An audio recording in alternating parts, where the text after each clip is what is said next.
Bonjour à tous, bien-aimés, je propose qu'on puisse partager quelques pensées autour de Jean chapitre 16. Jean chapitre 16, je vais lire à partir du verset 1 dans la version du Semeur.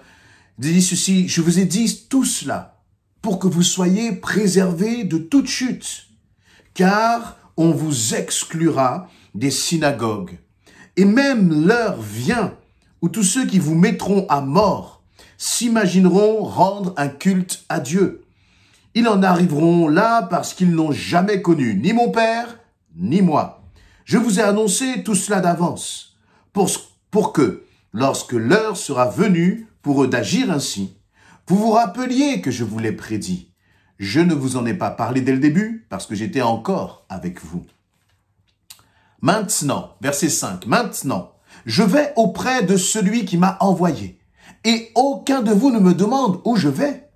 Mais à cause de ce que je vous ai dit, la tristesse vous a envahi. Pourtant, c'est la vérité que je vais vous dire. Il vaut mieux pour vous que je m'en aille. En effet, si je ne m'en vais pas, le défenseur en justice ne viendra pas à vous. Mais si je m'en vais, alors je vous l'enverrai. Amen. Nous sommes là dans un contexte où Jésus annonce aux disciples qu'il va partir.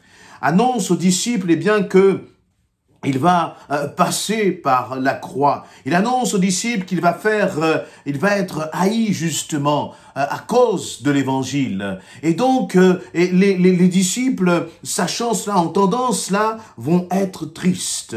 Il va dire, et puis en même temps, il va les prévenir. Il va leur dire, mais lorsque moi je vais partir, il faudra que vous vous préserviez de la chute. On va vous exclure des synagogues. Vous aussi, comme moi je suis persécuté, comme moi je vais être persécuté, dit Jésus, vous aussi vous serez persécutés.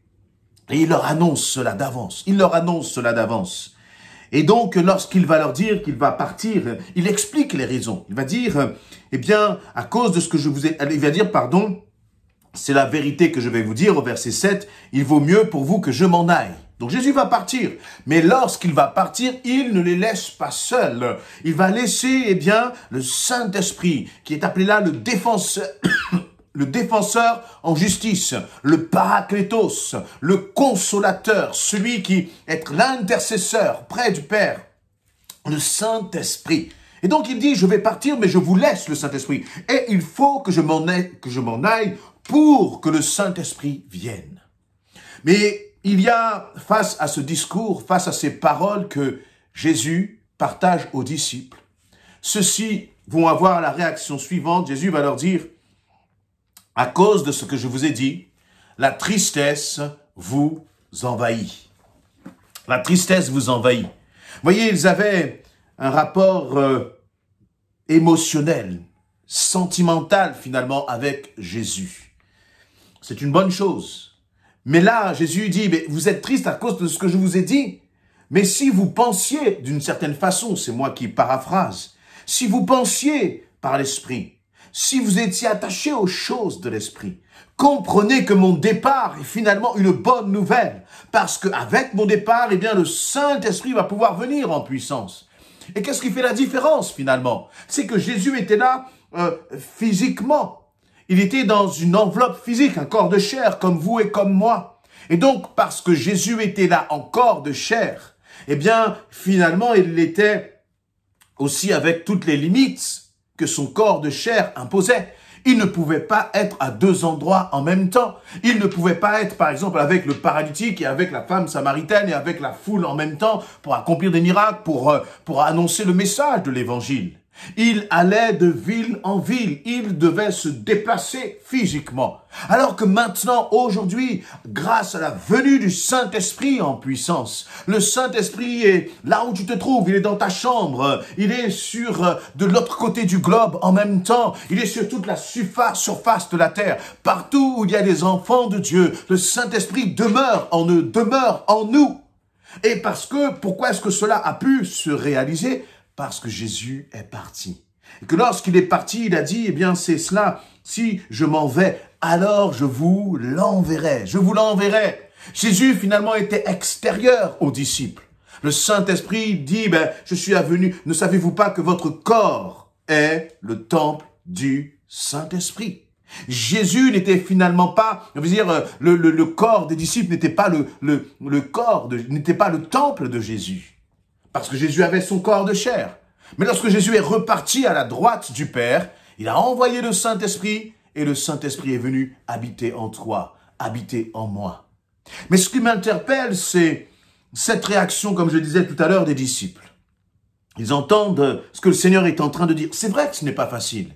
Et vous et moi, à la place des disciples, nous aurions très certainement réagi de la même façon. Il va dire, mais je vais partir. Je suis haï, je vais être haï. Mais l'esprit de vérité viendra. Il viendra. Mais Jésus va aussi leur dire, on vous exclura des synagogues au verset 2. Il va leur dire, où tous ceux qui vous mettront à mort s'imagineront rendre un culte à Dieu. C'est-à-dire que les gens vont s'opposer aux disciples en pensant plaire à Dieu. Et on sait que quasiment la totalité des disciples ont eu des fins de vie humainement difficiles, mais qui a glorifié le Seigneur, Et vraiment, et eux, eh bien, finalement, ils ont réagi avec tristesse lorsqu'ils ont entendu que le Seigneur les quittait.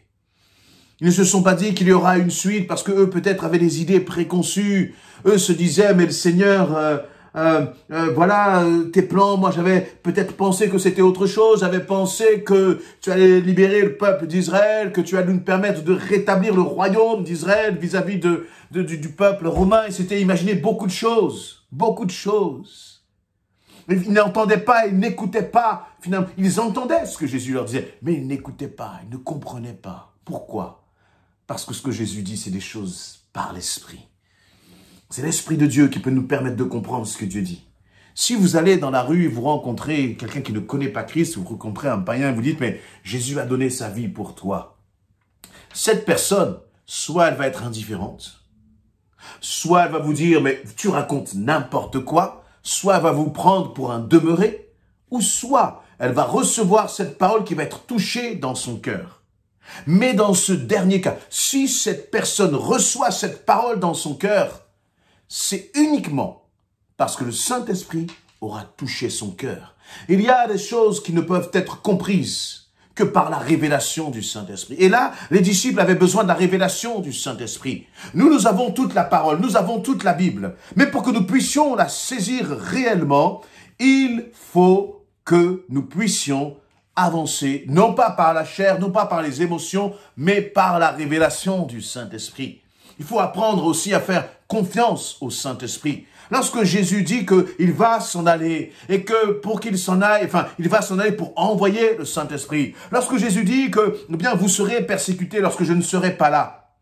On peut trembler, on peut avoir peur et toi, peut-être que tu te dis que tu vas traverser des situations aussi difficiles. Peut-être même que tu es en train de regarder ta semaine avec une forme d'anxiété. Peut-être même que tu as des dossiers, tu es étudiant et tu as des choses à faire. Tu as des dossiers à fournir dans ton travail. Tu as des projets à faire avancer. Même dans l'église, tu as des responsabilités. Tu te demandes, mais comment je vais faire, Seigneur? Et c'est là où le Seigneur te dit, mais j'envoie le Saint-Esprit. Il l'a déjà envoyé. Il a déjà envoyé le Saint-Esprit pour être ton défenseur, pour être ton consolateur, pour être ton appui. Alors pourquoi as-tu peur? Pourquoi est-ce que tu te tracasses? Pourquoi est-ce que, comme les disciples, tu es triste? Nous sommes tristes parce que nous ne comprenons pas quelle est la volonté de Dieu. Nous sommes tristes parce que nous regardons avec nos yeux et avec d'une façon sentimentale et émotionnelle, alors que notre Seigneur est spirituel et que nous devons saisir les choses d'une façon spirituelle et que nous devons prendre ses promesses pour nos vies d'une façon spirituelle. Vous voyez, le monde autour de nous n'est pas composé de simplement le matériel que nous voyons. Le monde n'est pas simplement composé de ce que nous pouvons toucher, de ce que nous pouvons entendre, de ce que nous pouvons saisir par nos mains, ou de ce que nous pouvons voir. Il y a un monde de l'esprit. Il y a un monde qui est spirituel. Et tout a été créé par le spirituel et non le contraire. Et pourtant, nous avons cette tendance à plus faire confiance dans ce que nous voyons que dans la dimension spirituelle. Fais confiance au Saint-Esprit. Attache-toi au Saint-Esprit. Fais confiance au Seigneur. Parfois, tu vas passer par des moments difficiles sans comprendre pourquoi. Et parce que tu ne comprends pas, tu vas t'agiter. Tu vas laisser tes pensées, j'allais dire, de crainte, de peur dominer sur toi. Alors que le Seigneur a quelque chose de grand pour toi. Finalement, lorsque on lit ce passage, même là, je crois que lorsque Jésus va dire aux disciples, eh bien, j'enverrai le défenseur, j'enverrai le consolateur, le Saint-Esprit. Oui, Seigneur. Peut-être les disciples ont dit, oui, ok, tu vas envoyer le Saint-Esprit. Et alors? Et ils ne réalisaient pas que ce Saint-Esprit, finalement, mais c'est la puissance du Saint-Esprit qui s'est manifestée à la Pentecôte. C'est la puissance du Saint-Esprit qui a touché 3000 âmes le jour de la Pentecôte. C'est par la puissance du Saint-Esprit que le paralytique s'est levé là, sur le chemin de Jérusalem. Lorsque Pierre et Jean marchaient pour aller au temple et qu'ils ont dit, lève-toi et marche.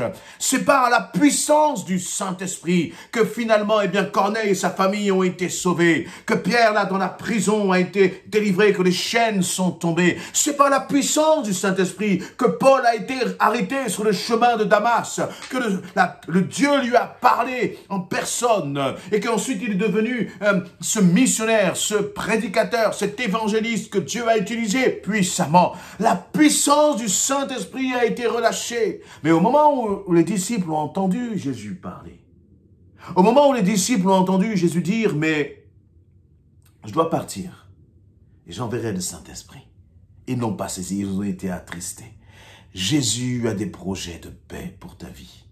Ne regarde pas ce qui se passe maintenant, mais attache-toi à ce que Jésus a dit. Et c'est ce qu'il a dit là, c'est à travers ce qu'il a dit, si tu as foi en ce qu'il a dit, que tu verras sa gloire. Mais ne te décourage pas, ne te laisse pas abattre, ne crains pas, crois seulement dans la puissance du Saint-Esprit. Ne regarde pas tes émotions, tes sentiments. Ne te laisse pas mener, j'allais dire, par le bout du nez, par ce que tu ressens. Mais encore une fois, fais confiance au Saint-Esprit. Soyez bénis. Amen.